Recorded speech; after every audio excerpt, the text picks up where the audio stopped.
हरियाणा में जिला परिषद और पंचायत समिति चुनाव के नतीजों को लेकर जहां इनेलो के वरिष्ठ नेता अभय चौटाला ने बीजेपी जेजेपी गठबंधन सरकार पर निशाना साधा, वहीं कांग्रेस को आड़े हाथों लिया है। चौटाला ने कहा कि चुनाव में लोगों ने बीजेपी जेजेपी गठबंधन को पूरी तरह से नकारने का काम किया है। वहीं उन्होंने पूर्व मुख्यमंत्री एवं विपक्ष के नेता भूपेंद्र सिंह हुड्डा को भाजपा का एजेंट तक बता डाला। उन्होंने बताया कि कांग्रेस में जितनी कल है हरियाणा में है, उतनी लड़ाई कांग्रेस की पूरे देश में भी है। उन्होंने कहा कि कांग्रेस हरियाणा में अभी तक संगठन भी नहीं बना पाई। 1 दिसंबर को इनेलो ने क्यों पार्टी पदाधिकारियों की बैठक बुलाई है, इस बारे में इनेलो के वरिष्ठ नेता अभय चौटाला से खास बातचीत की हमारे ब्यूरो चीफ अनिल कुमार ने। पंचायती राज चुनाव के नतीजों को आईएनएलडी कैसे देखती है, इस मेरे साथ हैं आईएनएलडी के वरिष्ठ नेता अभय चौटाला। इनसे जानते हैं कि वो नतीजों को कैसे देखते। इस चुनाव में एक चीज स्पष्ट होगी, सरकार को लोगों ने नकार दिया। भाजपा की तरफ से सिंबल पे बहुत सारे लोगों को उतारा हुआ था और जो सिंबल पे नहीं थे इसका सीधा मतलब ये था कि इनका सिंबल लेना नहीं चाहते थे। इसलिए भाजपा और जसपा की सरकार को लोगों ने पूर्ण रूप से नकारने का काम किया है। इसके जो नतीजे हैं, बारी बारी से एक बात 2 दिन से चल रही है कि हमें 3% वोट मिला, आपको 3% मिला, बीजेपी को 5% मिला। ये कोई ना कोई रणनीति के तहत इस तरह की बातें की जा रही है। जहां तक वोट की बात है, हमने सरसा में 24 के 24 हमारे पार्षद सिंबल पे लड़े और 24 में से 10 हमारे सिंबल पे जीत करके आए। सबसे ज्यादा बड़ी मार्जिन से भी हमारा ही कैंडिडेट जीता है। करीब 5000 वोट से भी ज्यादा वोट से कैंडिडेट हमारा जीत करके आया। अगर उस टोटल वोट को हम काउंट करेंगे, मैंने ड्यूटी लगाई है ऑफिस की, हम जब उसको सारे को काउंट करेंगे तो हम अकेले 50% वोट में होंगे और बाकी लोग जो है, बीजेपी वहां 9 पे अपने सिंबल पे लड़ रही थी, वो मेरे ख्याल 10-12% वोट लेकर के वहां पे खड़ी नजर आएगी। इसी तरह चौधरी रणजीत सिंह ने अपने नुमाइंदे खड़े किए, उनका भी पता लग जाएगा कितने % वोट उनको मिले। जेजेपी ने भी खड़ा किया था, उनका भी पता लग जाएगा। लेकिन हमारी पार्टी अकेली 50% से ज्यादा वोट वहां पे लेकर के इस चुनाव में आगे बढ़ी है।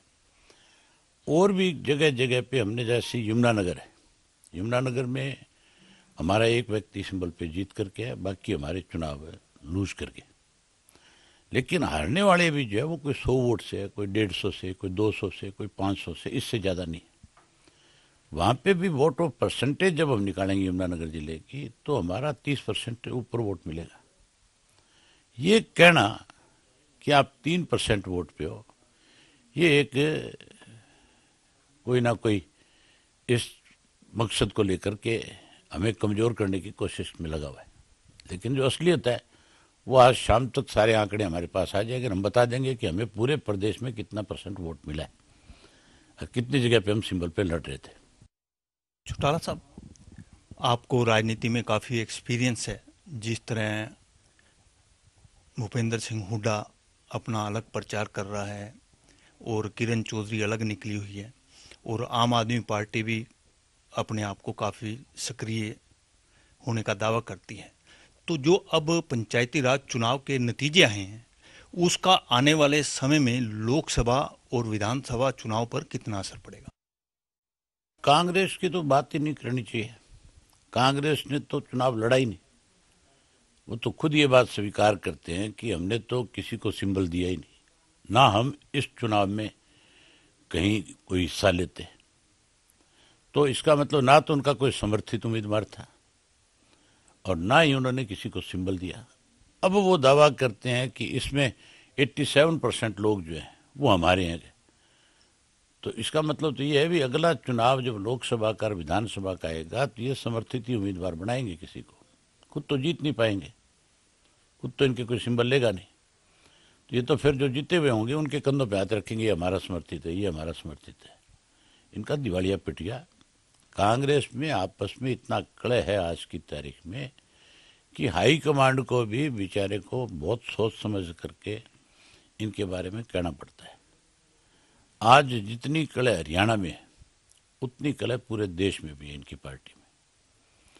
ये तो कांग्रेस में आज जो है, कांग्रेस पार्टी के लिए कोई काम करने को तैयार नहीं, सब अपने अपने वर्चस्व की लड़ाई लड़ रहे हैं। चाहे किरण चौधरी है तो वो अपने वर्चस्व में लगी हुई है कि वो भी ये कहती है कि चौधरी बंसीलाल के वक्त के जो कार्यकर्ता थे या चौधरी सुरेंद्र सिंह के वक्त के कार्यकर्ता थे, मैं उनको जोड़ना चाहती हूँ।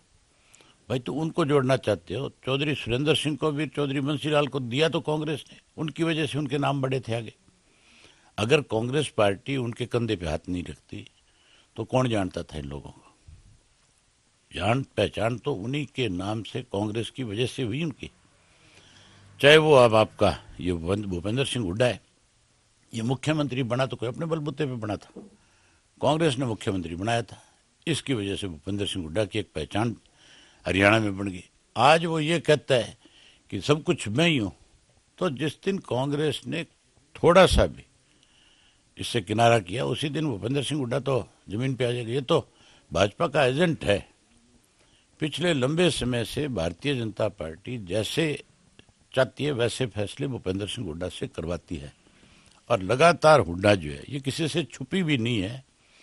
आम आदमी हरियाणा का इस बात को जानता है कि भूपेंद्र सिंह हुड्डा जो है, चाहे वो आपके उसका चुनाव था, चंद्रा का चुनाव था, चाहे उसके अपने बेटे का चुनाव था, चाहे ये कार्तिक वाला चुनाव था, या इस दौरान और बहुत सारे फैसले ऐसे हुए जिनमें भाजपा की तरफ साफ साफ नजर आए। चौटाला साहब, इनेलो की आगे क्या योजना रहेगी इस नतीजों के बाद, और आम आदमी पार्टी का हरियाणा में कितना ग्राफ रहेगा? हम तो 1 तारीख को मीटिंग बुला रखी हमने अपनी पार्टी के सारे स्टेट के पदाधिकारियों की। नए सिरे से संगठन को मजबूत करने के लिए लोगों की जिम्मेवारी लगाएंगे। हमारा पहला काम है अपना संगठन जो है उसको बड़ा करना। संगठन बड़ा हो, संगठन मजबूत हो, उसी पार्टी का राजनीतिक भविष्य हुआ करता है। बिना संगठन के बिना कभी कोई पार्टी आगे बढ़ी है? कांग्रेस का तो आज इसलिए भी दिवाला पिटा हुआ है कि कांग्रेस के पास तो संगठन भी नहीं है। कांग्रेस के पास तो सिर्फ और सिर्फ एक अध्यक्ष और 4 कार्यकारी अध्यक्ष है। इसके अलावा ना तो डिस्ट्रिक्ट लेवल पे, ना ब्लॉक लेवल पे, ना कहीं और इनका कुछ है।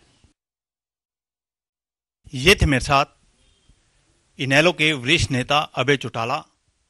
इन्होंने बताया कि इनेलो अपना संगठन मजबूत करेगी। वहीं इन्होंने पंचायती राज चुनाव के नतीजों को लेकर भाजपा जजपा गठबंधन सरकार पर भी निशाना साधा। इसके साथ साथ उन्होंने कांग्रेस को भी निशाने पर लिया। Anil Kumar, total news, Chandigarh.